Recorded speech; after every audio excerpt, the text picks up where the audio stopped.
tonight. The Economic and Financial Crimes Commission recovers over 30 billion naira of the 109 billion naira allegedly misappropriated by the suspended Accountant General of the Federation, Mr. Ahmed Idris. Governor Ademola Adeleke says Osun State is indebted to the tune of over 400 billion naira, claims his predecessor borrowed over 18 billion naira loan after losing in July 2022. The governor describes allegations as false. Limited new naira notes in circulation as commercial banks begin dispensing the much anticipated redesigned denominations across the country. And on business news, Nigeria's headline inflation rises for the 10th consecutive time this year to 21.47% in November. On sports news tonight, coach Fernando Santos steps down as Portugal head coach following the team's shock World Cup quarter-final defeat to Morocco at the FIFA World Cup in Qatar. And in international news from London, the US President Joe Biden has announced billions of dollars in support and investment for Africa at a summit with the continent's heads of state.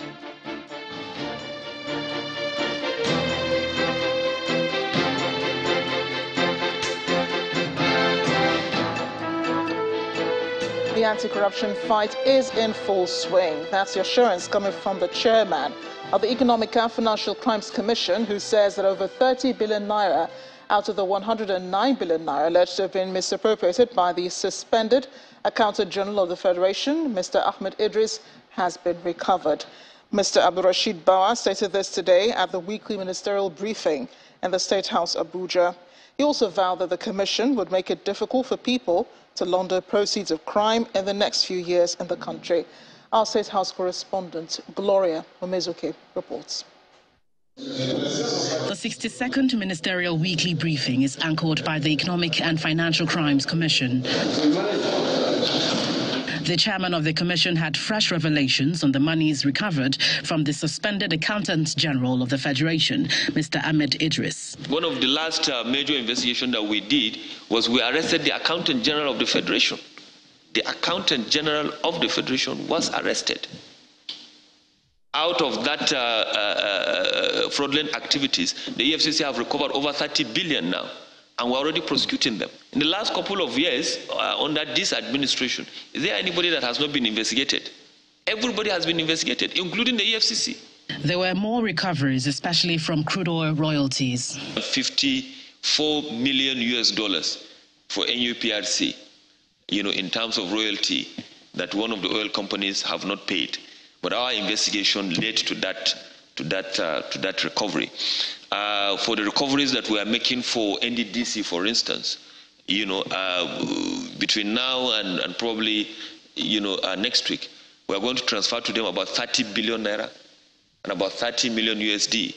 These are recoveries that we have made from oil companies that have refused to pay the 3% statutory payment to NDDC. And we have also recovered billions of naira in terms of, fraudulent contractual engagement that NDDC have done over the years. And I want to state here that all relevant agencies must open what is called the confiscated properties recovery account. And we paid into that account 120 billion naira and 29 million US dollars. About 6.6 million euros, as well as about 1.1 million pounds into that. And the president have sanctioned that all those monies should be utilized for what? For the provision of critical infrastructure in this country. Just like the recent auction of forfeited vehicles, which are considered proceeds of crime, the Commission plans to extend the auction to forfeited real estate. Very soon, before the end of the year, we are going to publish auctioning of real estate, across 15 locations. And from the list that was given to me now, which is still being, worked on, we are going to dispose over 160 flats, apartments, across these 15 locations in our country.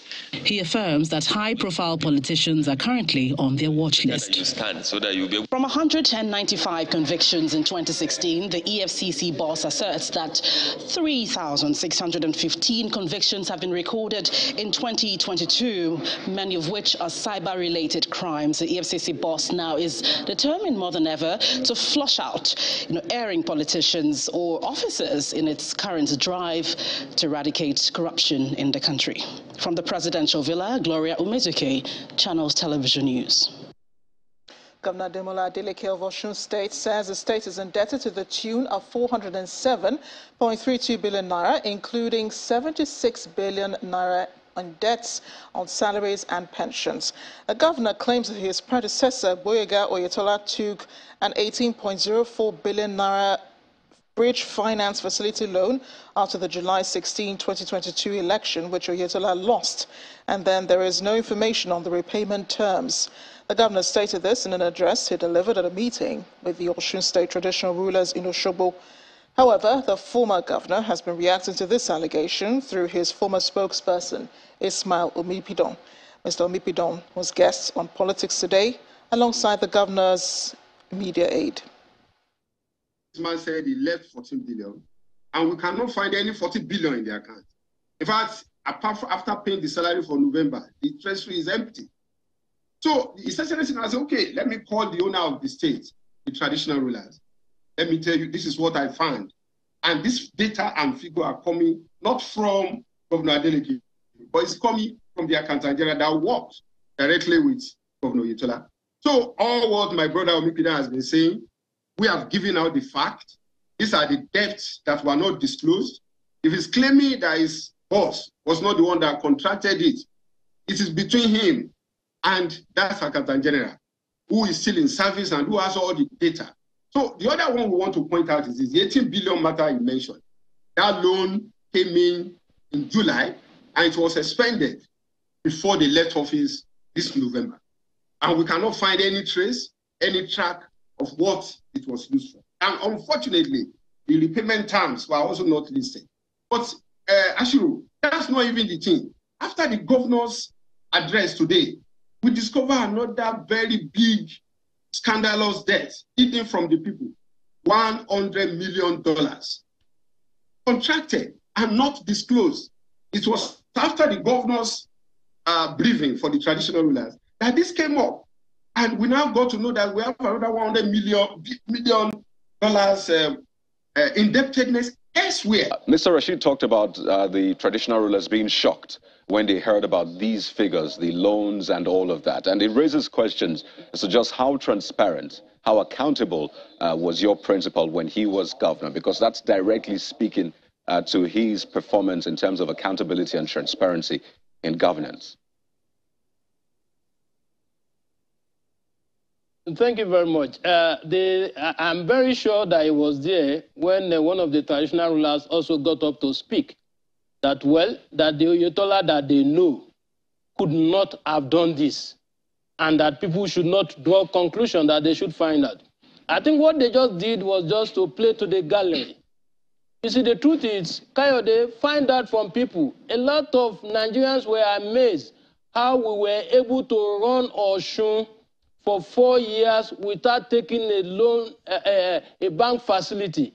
We paid salaries for 4 years. We built roads. We built infrastructure. We built schools. We built hospitals. People were amazed at how we were able to do it because my president was very prudent and transparent. Look, if the issue of salary was an issue, it would have dominated the campaigns the way it did in 2018. We paid salaries in full. We never paid modulated salary. In the history of Osun, we left Osun better than we met it in 2018. Oh. We are not giving to excuses.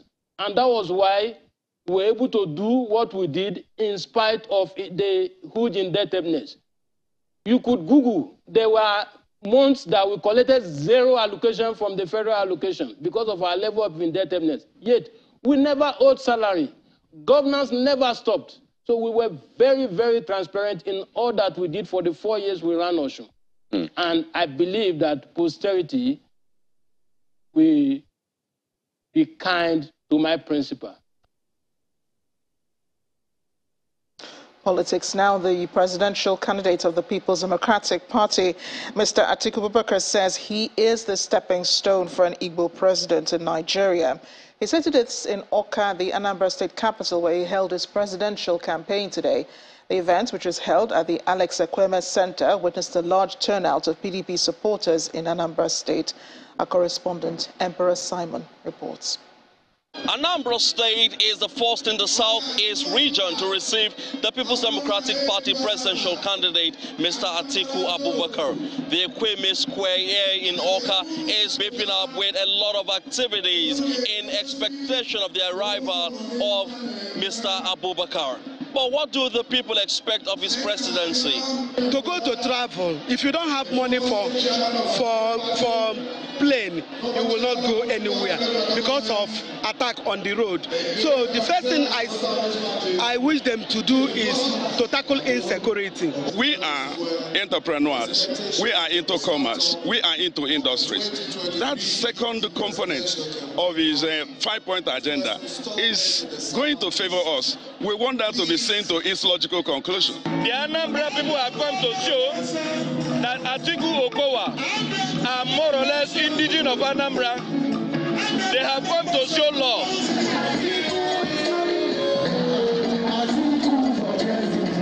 And with those expectations on their minds, various support groups of the People's Democratic Party march in one after the other, colorfully dressed and waving banners and posters of the presidential candidate and other candidates of the party in Anambra State.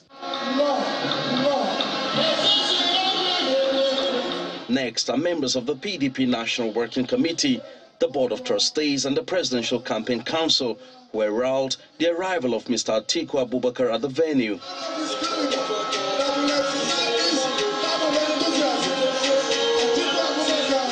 Anambra State is considered the cradle of the PDP, and the party's leadership assures the people of inclusion if it emerges victorious in 2023. It is our leader, Dr. Alex Ekweme, who made 9 of us and 24 of us, including Atiku Abubakar, to form this party. Anambra is being lead. The most balanced ticket that is fair and reflective of the Nigerian dream is that of the PDP, Atiku Okowa. Since 1966, the Igbo people have not produced a president, an issue which has generated concerns among the people. However, Mr. Atiku Abubakar is promising to change the narrative. People of Anambra State, I am sure you know that I am going to be the stepping stone to an Igbo president in this country. I am showing it by my actions because this is the third time I am running with an Igbo man. And believe me, we are not going to forget you and we are going to reward you handsomely. These words of assurance by Mr. Abubakar may be comforting to the people, but their fulfillment depends on the decision of Nigerians at the poll come February 25, 2023. Emperor Simon, Channels Television News.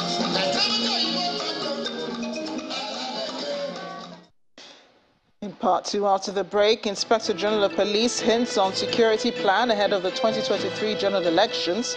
Plus, federal government opens second Niger bridge to motorists to ease vehicular movement in the eastern part of the country during the Yuletide. That's in a moment. Please join us again.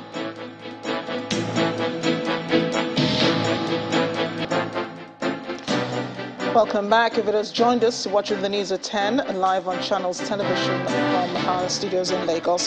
Here's a reminder of our top stories. The Economic and Financial Crimes Commission recovers over 30 billion of the 109 billion naira allegedly misappropriated by the suspended Accountant General of the Federation, Mr. Ahmed Idris. Governor Ademola Adeleke says Osun State is indebted to the tune of over 400 billion naira. claims his predecessor borrowed over 18 billion naira loan after losing in July 2022. Former governor describes allegations as false. Limited new naira notes in circulation as commercial banks begin dispensing the much anticipated redesigned denominations across the country. And U.S. President Joe Biden announces billions of dollars in support and investment for Africa at a summit with the continent's leaders in Washington, D.C.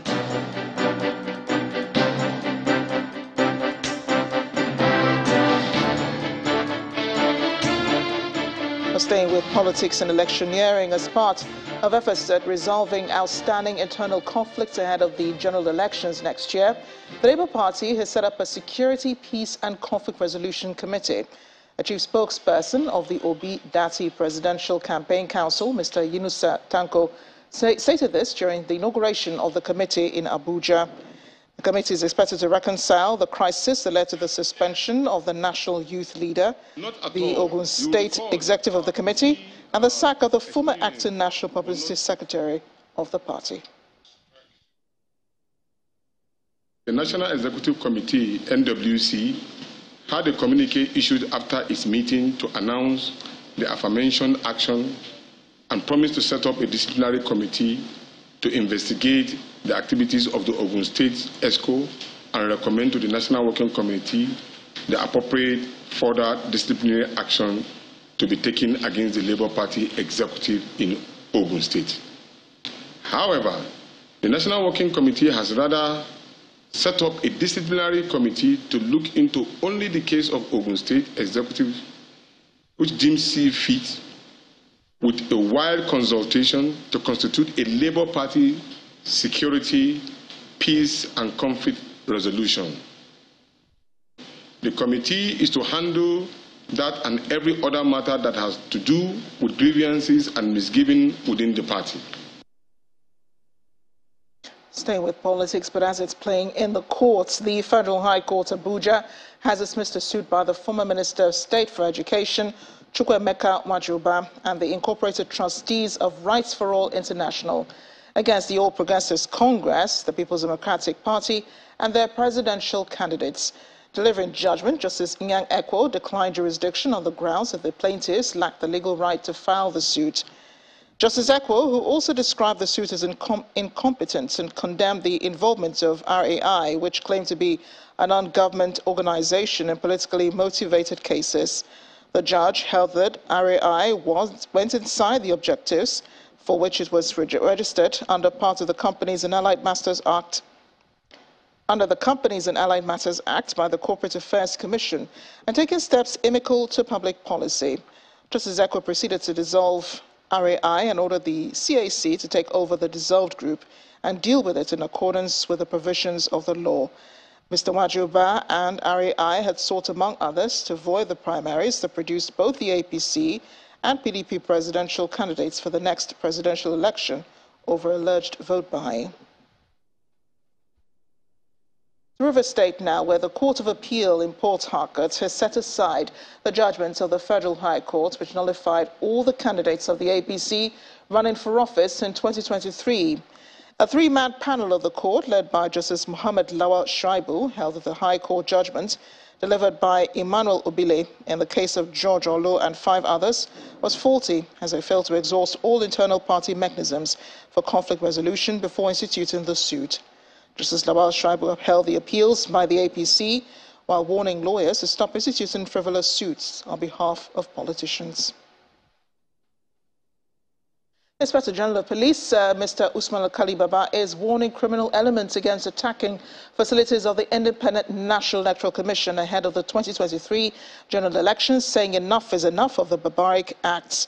Speaking at a meeting with strategic police officers from the ranks of commissioners of police and above at the force headquarters in Abuja, the IGP declared it will no longer be business as usual for criminal elements. He also says measures are in place to prevent future occurrences, apprehend the culprits and bring them to book.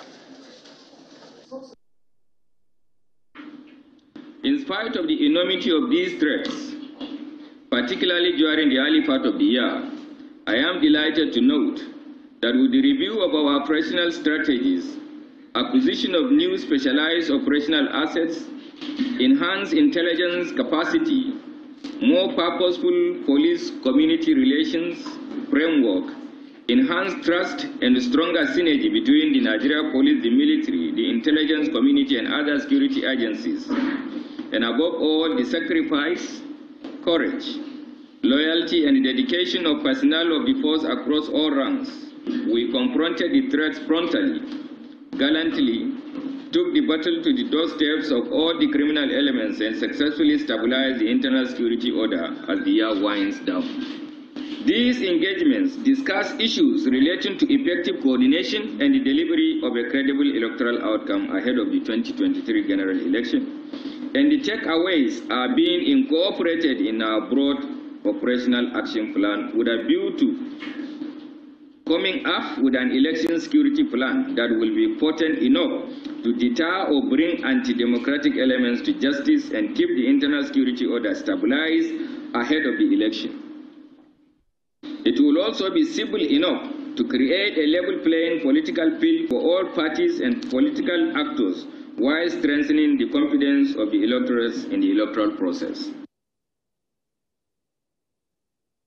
Meanwhile, the Ebonyi State Command has arrested an alleged commander of the IPOB ESN and recovered some items from Obegu, a boundary area between Onitsha-Esu and Ishielu local government areas of the state, following their raid on the camp. Briefing journalists at the command headquarters in Abakaliki, police spokesman Chris Anyanwu said officers and men of the tactical teams embarked on the raid, following a credible information gathered that hoodlums were operating and wreaking havoc in the state within Ishielu axis. He said a quick trail and joint efforts with a team of detectives at Tato Haku Division led to the arrest of Sunday Uba, also known as Bongo, according to the who is the state commander of the ESN. Staying in the east, a long-anticipated second Niger bridge is now open for use, but only to vehicles going to the eastern part of the country from the western axis through the Oko Junction in Asaba Delta State. A bridge opened at exactly 9:50 this morning, a 10-hour delay from the 12 a.m. originally scheduled for its opening due to some minor adjustments on the link road from Asaba to the bridge. Channels Television was on the ground to witness the historic moment and spoke with some of the first persons to use the bridge. A beautiful aerial view of the new pathway in and out of the southeast region via Onitsha in Anambra State from Asaba in Delta State. This is the second Niger Bridge, a 1.6-kilometer dual carriage, multi-billion naira major landmark infrastructure of the federal government. The idea of the second Niger Bridge was mooted in the aftermath of the Civil War, but several administrations were unable to bring it to fruition. However, it was the Olusegun Obasanjo administration that took hold to lay the foundation in 2007, and some initial works were carried out by successive governments. But the Muhammadu Buhari-led administration eventually brought the project to the current level of completion in order to reduce the high traffic burden on the first bridge and the need to further boost economic activities along that corridor. Okay. After about 10 hours delay, at 9:50 a.m. on Thursday, December the 15th, 2022, the federal government opened the road to motorists inbound Onitsha in Anambra State.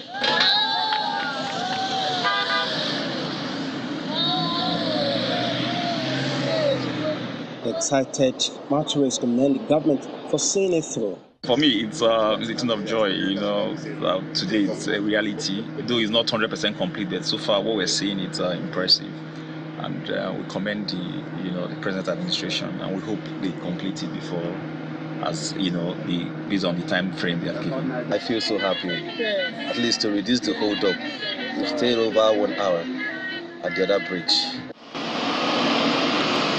On the other side of the bridge, it's commendation all the way to the federal government by motorists who describe their driving experience as pleasurable. The traffic is smooth at the Obosi interchange as well as the Onitsha-Owerri interchange. What is good is good. You can close your eyes and drive without any gallop. So it's a smooth load, So I'm very, very happy. Opening it now gives us the ease of traffic that we need, especially within the youth period.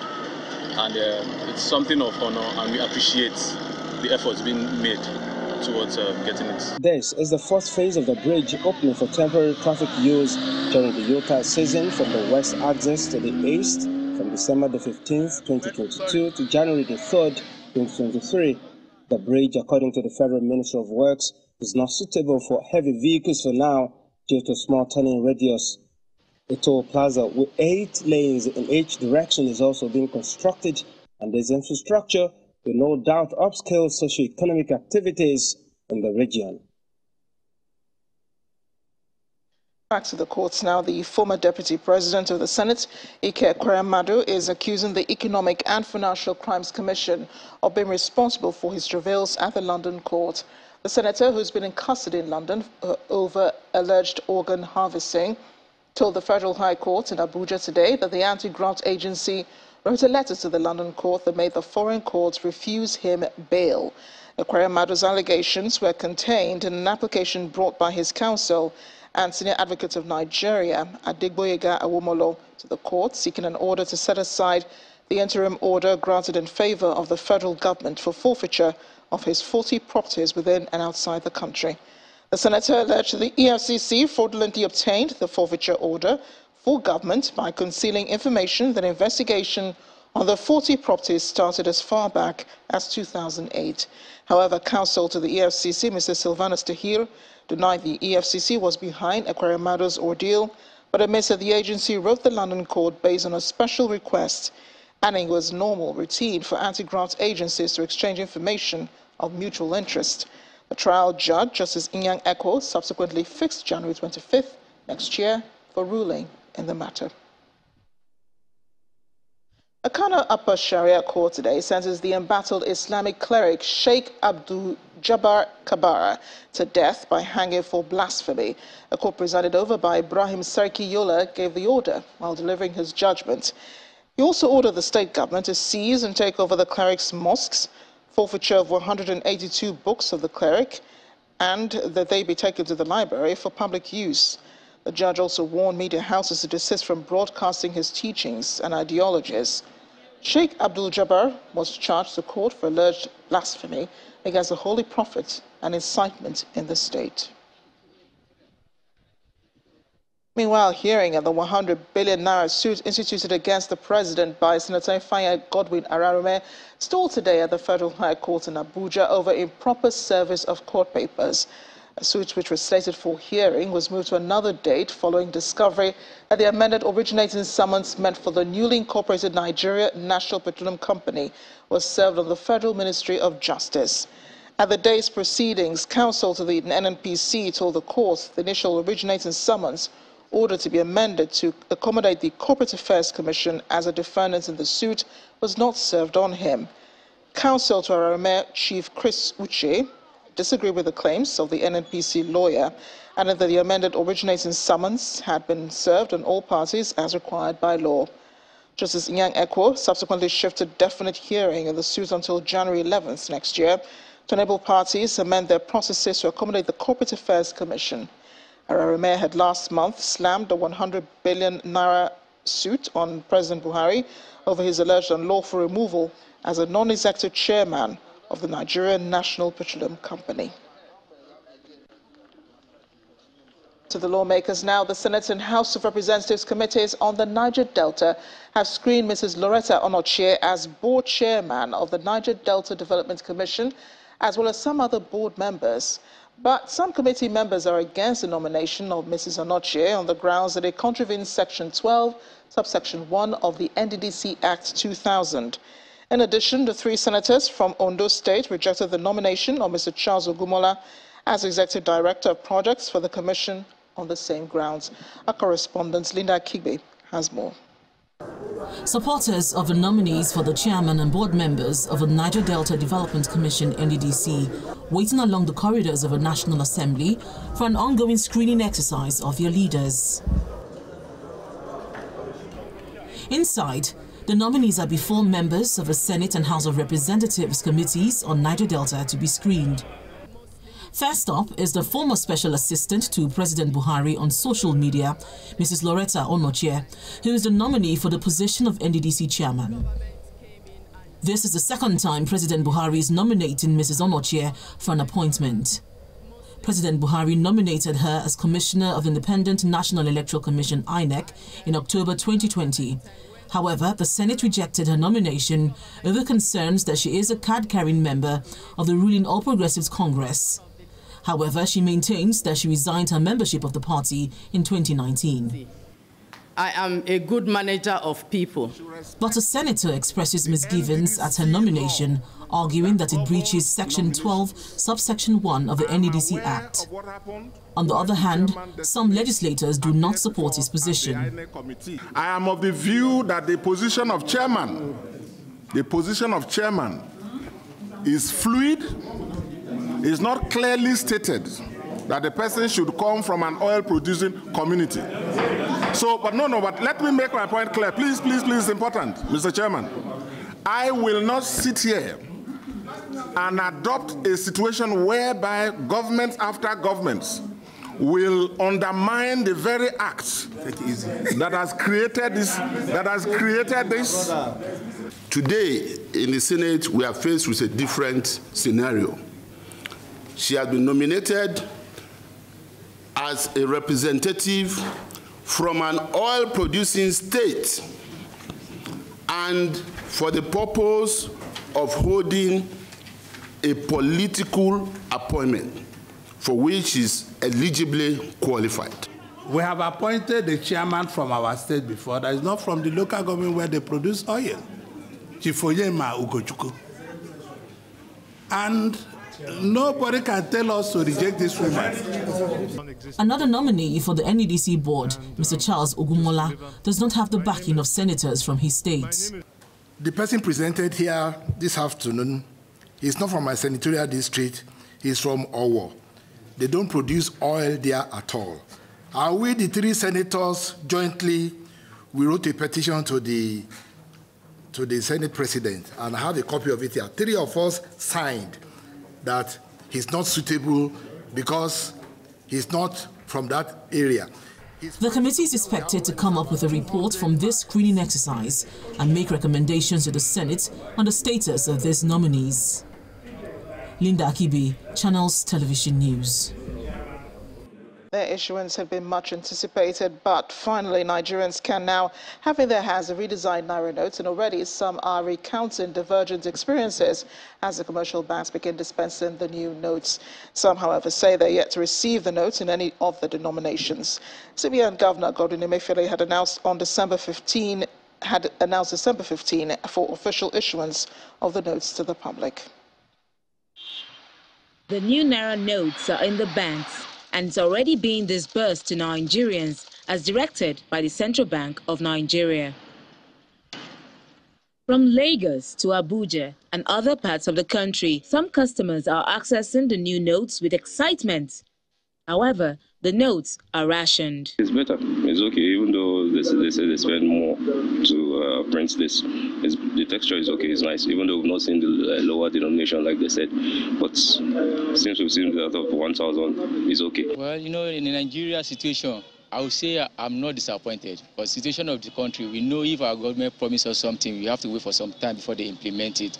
So they just announced it as going to be in circulation today. And getting to the bank, we are not getting the new note. It is not yet Uhuru, as some are still hoping to get the new notes. Some of the automated teller machines, which are supposed to be reconfigured to dispense the new notes, are still dispensing the old notes. They told that they will start using the new money on 15. But I came yesterday, and today I come, but I never see the new money. Well, I came into the bank today to make some transactions, to lay a complaint first and also do some transactions. Surprisingly, I was expecting to see the new notes, but it was the old notes that were there. Even some people who were at the stand felt disappointed because they actually came out because they already spent the old notes they were having just to get new notes. And some of them actually went back inside to make complaints about it, but I just had to live with it and move on with it. Nevertheless, some do not consider the redesigning of the notes as a solution to the nation's economic challenges.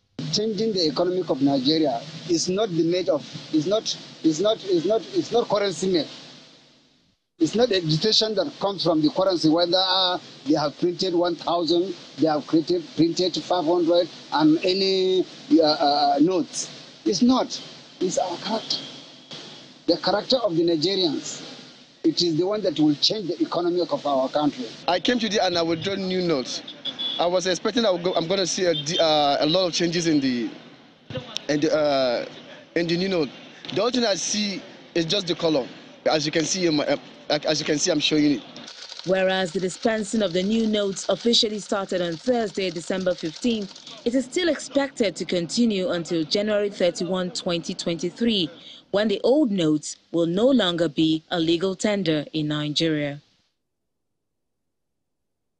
In other stories now, Junior Achievement Africa, a youth-centered NGO, has produced another set of future entrepreneurs at its 2022 Company of the Year competition in Lagos, Nigeria.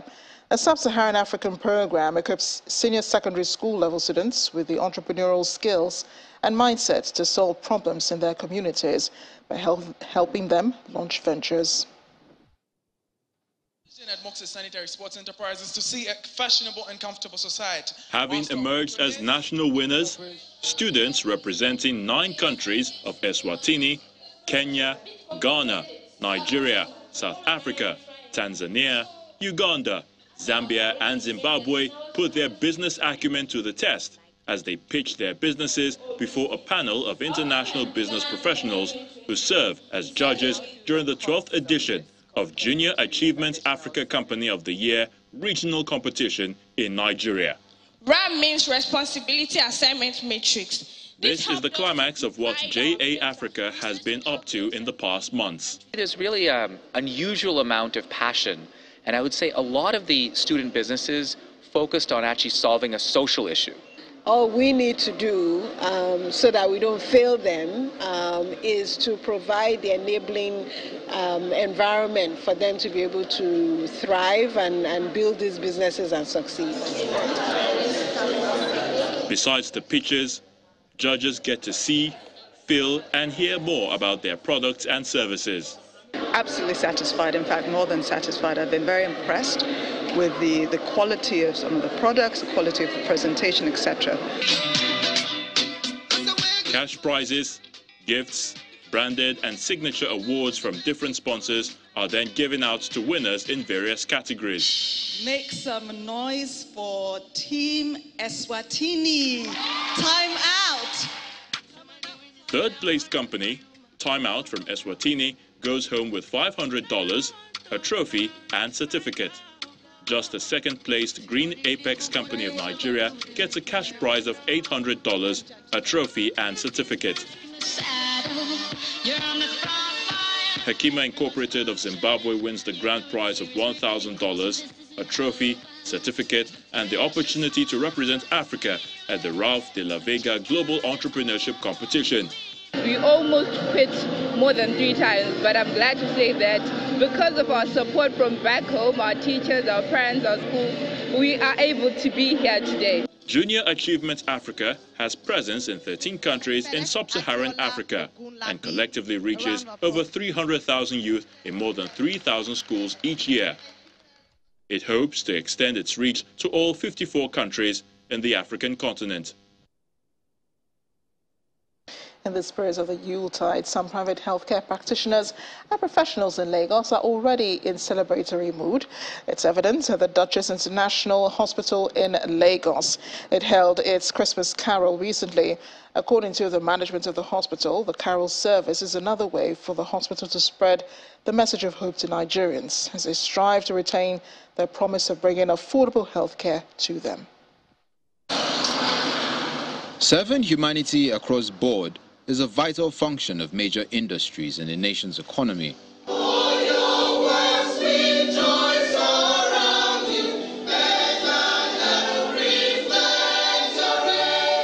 In further service to the health needs of Nigerians, health professionals, staff, and some patients are in this hall for the 2022 Christmas Carol of the Duchess International Hospital.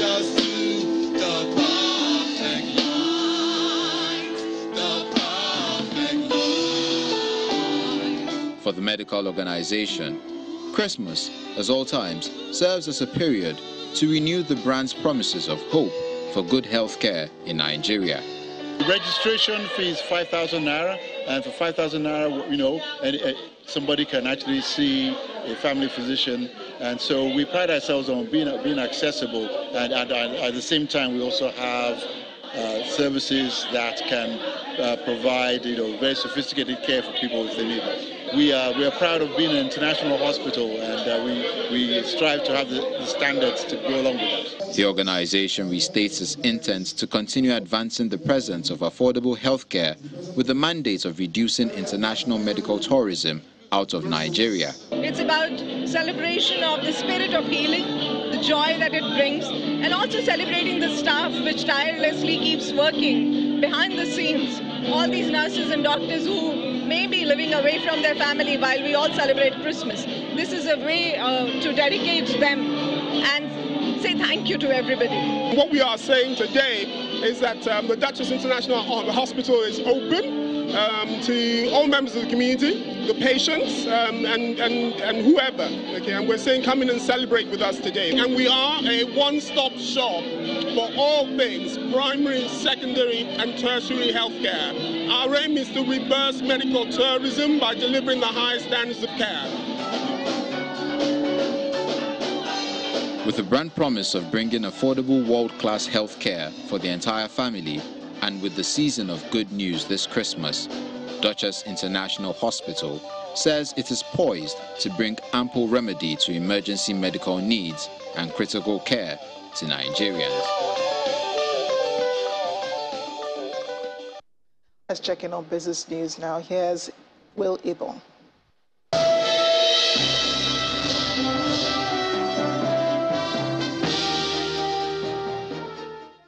Thanks, Amarachi.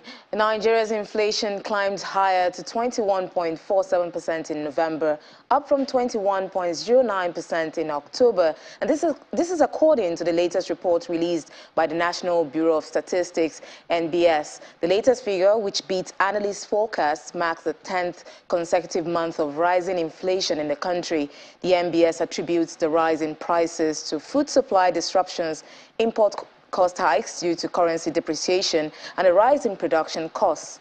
A separate food price index shows inflation at 24.13% last month, compared with 23.72% in October. Some economic analysts had expected the country's inflation to range between 21.33% and 21.5% year-on-year for the period. The federal government, however, expects inflation to remain in double digits, averaging 17.16% next year. Meanwhile, in reaction to the inflation data released today, the director of the Center for Promotion of Private Enterprise, Dr. Muda Yusuf, says the uptrend remains a major cause for concern for stakeholders in the Nigerian economy.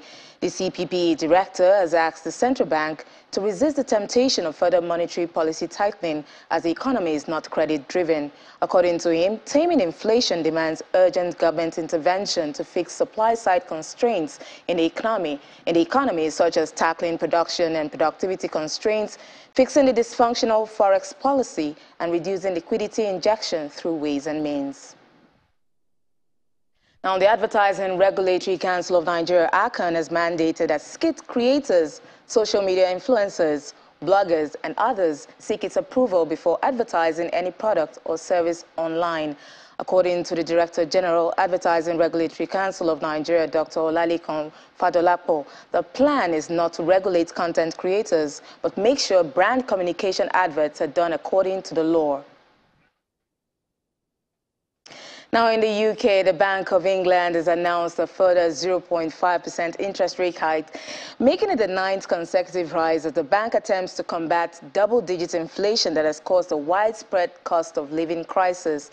The latest changes to interest rates by the Monetary Policy Committee, MPC, takes interest rates to 3.5%, the highest level since October 2008.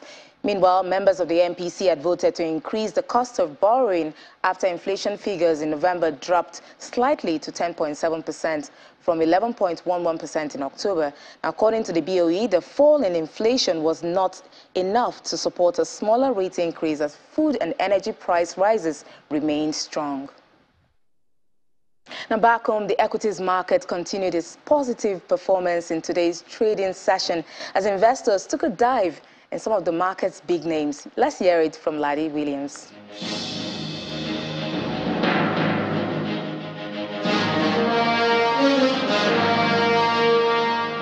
Hello and welcome to the Stock Market Report. And the bulls dominate proceedings today.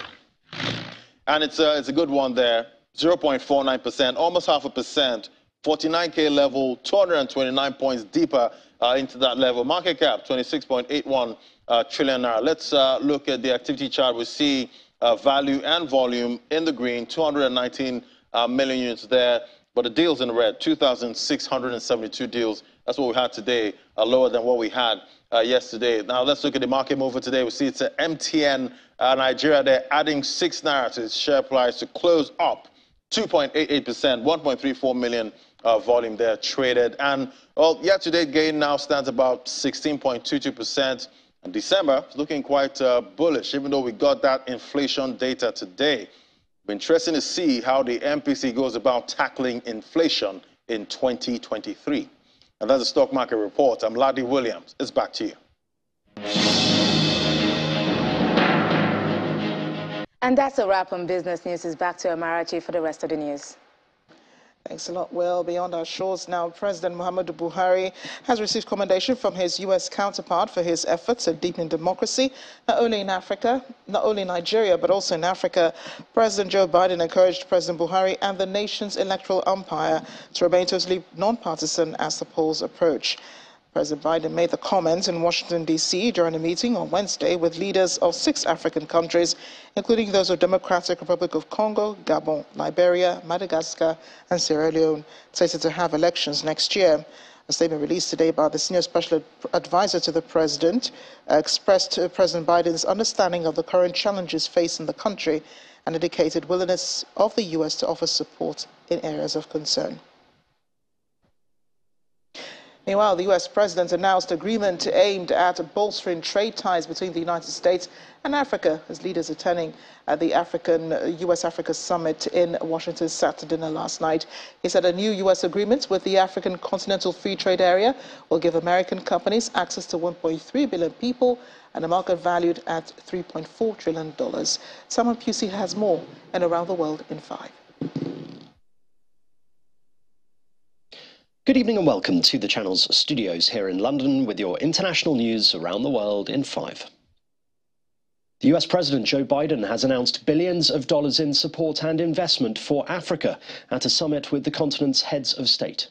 Our people lie at the heart of the deep and profound connection that forever binds Africa and the United States together. Mr. Biden was speaking to 49 African leaders attending the Washington, D.C. meeting. It is the first such gathering, hosted by Washington for 8 years, and is seen as a U.S. attempt to reassert its influence in Africa to counter Chinese involvement. Mr. Biden struck a very different tone to his predecessor Donald Trump, speaking optimistically of improved links with Africa. To the people of America, to the people of the United States, to the people of Africa, and to the promise and potential of our partnership. Hear, hear. 2 Australian men behind a shootout that left 6 people dead were obsessed with guns in their youth, that's according to their father. Ronald Train, speaking for the first time since the shooting, said his sons were not monsters but had completely lost their way in life. Nathaniel and Gareth Train, along with Gareth's wife Stacey, were killed by police on Monday after they shot 2 police officers and a neighbour. Police are investigating whether they set an ambush at their remote property and their links to conspiracy theories. The European Parliament President, Roberta Metsola, has told EU leaders she would lead reforms to prevent a repeat of a corruption scandal that has rocked the Assembly. Metsola told the 27 EU leaders meeting in Brussels that information received from Belgian authorities showed there were serious suspicions that people linked to autocratic governments were seeking to subvert EU democracy. Achieve a historical transformation of a country. Prosecutors suspect Greek MEP Eva Kaili and 3 others accepted bribes from the World Cup host Qatar in a bid to influence European Union policymaking. Kaili and Qatar have denied any wrongdoing. As of today, I am putting together a wide-ranging reform package to be ready in the new year. This will include a strengthening of the Parliament's whistleblower protection systems, a ban on all unofficial friendships groups, a review of the policing of our code of conduct rules, and a complete and in-depth look of how we interact with third countries. Rescue workers have found 11 more bodies of people killed following floods in the capital of the Democratic Republic of Congo, Kinshasa. The bodies were found in the northern Montgafula district of the city, where many houses are built on hillside areas that suffered landslides. The floods have been termed the worst in years witnessed in the city. Nearly 30,000 households have been affected, with 280 homes swept away by the landslides. Peru has announced a nationwide state of emergency, granting police special powers and limiting freedoms, including the right to assembly, after a week of protests left at least 8 people dead. The protests were sparked by the ousting of the former President Pedro Castillo on December the 7th in an impeachment vote. The political upheaval has sparked angry and sometimes violent demonstrations. Protesters here in the southern town of Ica closed a highway to demand the closing of Congress. Prince Harry has described how terrifying it was to have his brother scream and shout at him when they met to discuss his and Meghan's future. I wonder what would have happened to us had we not gone out when we did. In the latest Netflix episode, Prince Harry says it was his decision, not Meghan's, to leave the royal family. We are on a freedom flight. Buckingham Palace has not commented. And a zoo in Karachi in Pakistan has celebrated the birthdays of 2 of their most respected residents, elephants Sonia and Malika. Zoo staff decorated the elephants' compounds to celebrate their birthdays and invited an entourage of school children and government officials to sing them happy birthday. A large pink and white cake was also served up in the elephants' honour. And that's your international news around the world in 5. Now back to the Channel studios in Lagos.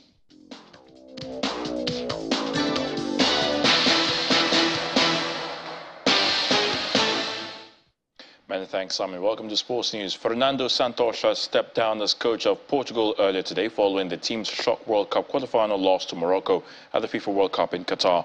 An agreement was reached to end the journey of great success that began in September 2014, said the Portugal Football Federation, who added that it will now launch the process to choose the next national coach.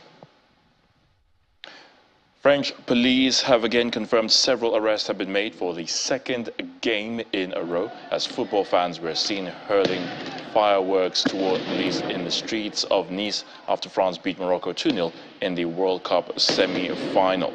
Fans gathered, some with French flags wrapped around them, launching fireworks towards riot police who stood in a line pushing them back. In Brussels, around 100 football fans, some wrapped in Moroccan flags, clashed with police after Morocco's semi-final defeat to the defending champions, France. While the fans gathered near Brussels South Station and threw fireworks and other objects at lines of police dressed in riot gear and set alight some garbage bags and cardboard boxes.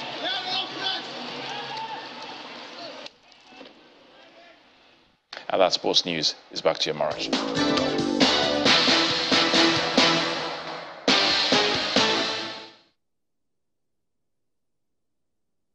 Thank you, Ayatunde. And the main news again. The Economic and Financial Crimes Commission today said it has recovered over 30 billion of the 109 billion naira allegedly misappropriated by the suspended Accountant General of the Federation, Mr. Ahmed Idris. Chairman of the Commission, Mr. Abdurrashid Bawaz, stated this at the weekly ministerial briefing in State House, Abuja. That is the news at 10 tonight. Thanks for watching. I'm Amarachi Ubani. Good night.